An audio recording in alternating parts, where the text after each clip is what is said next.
করেছি, আমার নফসের উপরে জুলুম করেছি, অত্যাচার করেছি। তোমার কাছে ক্ষমা চাই, তুমি আমার প্রতি দয়াবান হও। যদি তুমি আমার প্রতি দয়াবান না হও, আমি অতি ক্ষতিগ্রস্ত হয়ে যাব।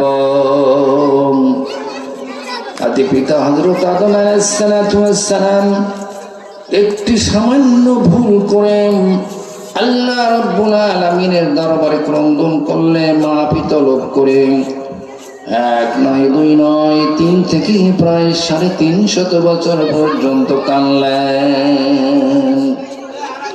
একটি সামান্য ভুলের কারণে লজ্জায় মাথা উপরে উঠায় নাই, মাটির দিকে নিচের দিকে তাকিয়ে তাকিয়ে আল্লাহর দরবারে কাঁদলেন, আয় আল্লাহ, আমি ভুল করেছি, অন্যায় করেছি, আমাকে মাফ করে দাও।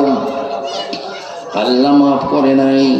লাস্ট টাইমে খেয়ালে আসলো, আমি যখন বেহেশতে ছিলাম, ওই বেহেশতের আল্লাহর সিংহাসনের পায়ার সাথে লেখা দেখেছিলাম, লা ইলাহা ইল্লাল্লাহু মুহাম্মাদুর রাসূলুল্লাহ।